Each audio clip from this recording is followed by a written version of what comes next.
Италийн Сициль хот бол мафийн үлгийн нутаг. Тухайн үед мафийн бүлгүүд маш өргөнөөр хүлээн зөвшөөрөгдөж байсан ба үүнийг илэрхийлсэн романтик өнгөйстэй загалмайсан эцэг кино дэлхийн нийтэд гарч Италийн мафийн хүч чадал амьдралын хэм маягийг бусдад ойлгуулсан билээ. Италийн маф ямар ч маргааныг цагдаа шүүхийн оролцоогүйгээр шийдэх ёстой гэж үздэг байв. Энэ үзэл нь 20 дугаар зууны эхний хагаст Сицилид бодит зүйл байлаа. Жишээлбэл хэрвээ хэн нэгэн дээрэмдүүлсэн бол мафийн найзаасаа тусламж хүсч болох бөгөөд ингэж тэр хохирлгүй үлдэх боломжтой. Италийн маф хүн төрөлхтний түүхэнд муу нэртэй нэгэн заншлыг дэмждэг байсан нь бэр хулгайлах ёс. Өөрөөр хэлбэл эрэгтэй хүн гудамжинд харсан охиныг өөрийн эхнэр болгож болно. Хэрвээ уг эмэгтэй үүнд эсэргүүцвэл түүнийг доромжлол хүлээж байдаг. Эрэгтэй хүн охиныг хүчээр гэртээ авчирч дараа нь эмэгтэйн эцэг эхийг өөртөө гэрлэхийг зөвшөөрүүлэхийг оролддог байв. Хамгийн ноцтой нь хулгайлагдсан охид хүний эхнэр болохоос өөр гарц байхгүй. Италийн өмнөх хуулинд гэрлэлтийг сэргээх ойлголтыг хүртэл тусгасан байж, энэ нь хэрвээ хулгайлагч буюу хүчиндэгч хохирогчтой гэрлэвэл уг үйлдэл гэмт хэрэг биш гэж үздэг байж. Гэвч энэ бүхэн 1965 онд өөрчлөгдсөн юм. Тухайн үед 17 настай байсан Франко Виола хулгайлагдсан ч эртний заншлуудыг эсэргүүцэн зогсож гутамшигаас зайлсхийх өөрийн сонголтыг анх удаа бий болгон зоригтойгоор шинэ ертөнцийн үе даалгыг нээсэн байдаг. Франко Виолаг хулгайлсан хүн бол 23 настай Филиппо Мелодия. Филиппо өмнө нь түүнтэй гэрлэхийг хүссэн ч Франко Виола татгалзсан байдаг. Тэр Франког хүчээр гэртээ аваачин хэд хоногийн турш хорж хүч хэрэглэн гэрлэхийг шаардсан.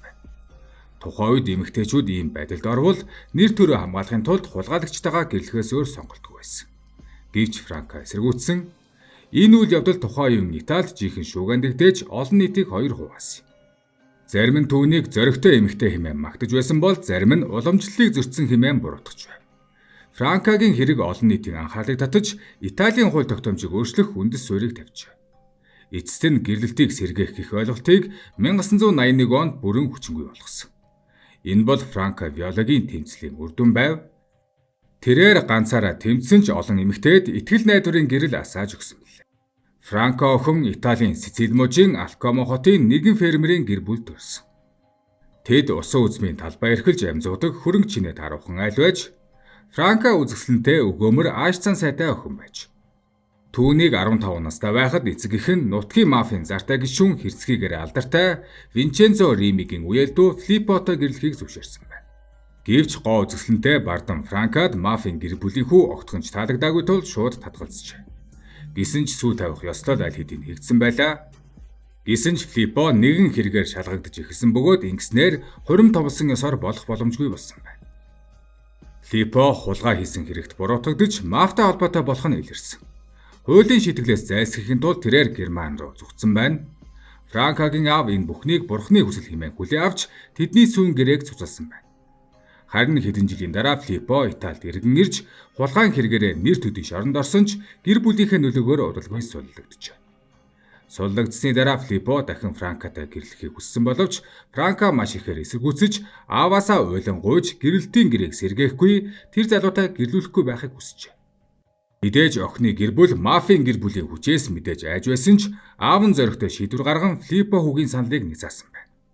Франкогийн гэр бүлийн энэ хатуу байр суурь Филиппо таалагдсангүй. Үгүй гэх үгийг сонсох дургүй тэрээр энэ бүхнийг доромжлол хэмээн хүлээн авчээ. Ууртаа Филиппо Франкогийн гэр бүлд янз бүрийн аргаар дарамт үзүүлж эцэст нь тэдний усан үзмийн талбайг шатаасан байна.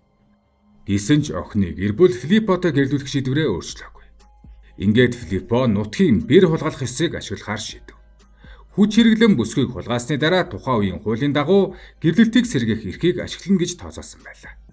1965 оны 12 дугаар сарын 26-ны өдөр 100 сарын дараахан Филиппо Франкогийн гэрийн ойролцоо өөрийн хүмүүсээ байршуулжээ. Охины аавыг гэрээс гарсны дараа 12 хүн түүний гэрлүү дайрж орсон байна. Тэд Франкогийн ээжийг зодож Франко болон түүний 8 настай дүүг авч явжээ. Удалгүй жаахан дүүгэн суллаж тэдэнд захиасыг дамжуулахыг даалгасан байна. Ухаан захиаст нь Франко ямар ч хор хохирол амсахгүй. Тэр удахгүй хүндэт Филиппогийн эхнэр болно гэсэн байж. Филиппо Франког аслагдсан нэгэн байшинд авчирч түүнийг 8 хоногийн турш хорьсон байна. Франког хүчирхийллийн занал хийлд оруулж зодож эцэст нь хүчиндэжээ. Хожим нь Франко үлэхдээ надад тийм гэж хэлэх ямар ч бодол байхгүй байсан. Тийм учраас тэр миний бардамзан татгалзлыг шийдэхээр шийдсэн хэмээн ярьсан байдаг. Хулгайлагдсан өдрөөс хойш 3 хоногийн дараа Филиппо Франкагийн эцэг эхтэй холбоо барьжээ. Уламжлалт маягийн эвлэрэл буюу гэрлэх саналыг тавьсан байна. Гэвч тогтсон заншил уламжлалыг үл харгалзан Франка гэрлэхээс тууштай татгалзсан ба харин ч эсрэгээрээ аврагдсныхаа дараа Филиппог хүчинсэн хэрэгээр шүүхэд өгсөн байдаг. 1966 оны 1-р сарын 2-ны өдөр цагдаа нар эцгээс нь дуудлага авч улмаар Франкаг аварч Филиппог баривчилсан байна. Сицилид урд өмнө ийм явдал огт тохиолдож байгаагүй бөгөөд уламжлалт бэр хулгайлах ёс заншлыг анхудаа хууль ёсоор шүүхэд шилжүүлсэн хэрэг болсон юм. Энэ хэрэг олон нийтийн анхаарлыг хүчтэй татаж шүүх хурлыг үзэхээр хүмүүс олноор цуглаж байна. Орчин үеийн нийгмийн хууль дүрм ийм уламжлалт ёсыг хэрхэн шийдвэрлэхийг бүгдээ сонирхож байлаа. Хэвлэл мэдээллийн нийтлэлүүдийн ачаар энэ хэрэг зөвхөн Италид төдийгүй олон улсын анхаарлыг татаж эхэлжээ. Нью-Йорк Таймс хүртэл Франкагийн тухай нийтлэл гаргаж байсан юм. Энэ хэрэг эмэгтэйчүүдийн эсрэг хүчирхийлэл, эмэгтэйчүүдийн эрхийг зөрчих асуудал төвлөрсөн ч сэтгүүлчид эдгээр асуудлыг хөндөхийн оронд Франкагийн шүүхт ярих үзэсгэлэнтэй төрөх зөөлөн ааш төгс бие галбирыг тодтогхон бичиж байж. Энэ нь Франкад олон хүний дэмжлэгийг авчирсан юм.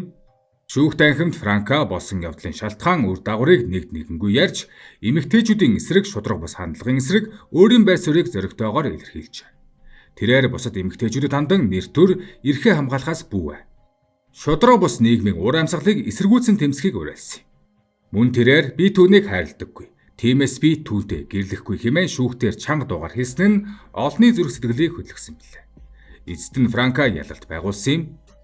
Шүүхээс Филиппог буруутай хэмээн үзэж 11 жилийн хорих ял оноож түүний хамсаатан болох 11 хүнд тус бүр 4 жилийн ял өгчээ.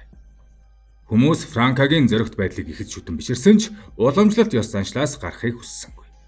Италийн телевизийн нэвтрүүлэгт оролцсон нутгийн ирчүүд Франкаг зоригтой бахархмаар хэмээн үнэлсэн ч Франкатай гэрлэхийг хүсэж байна уу гэсэн асуултанд тэд хариулт өгөөгүй.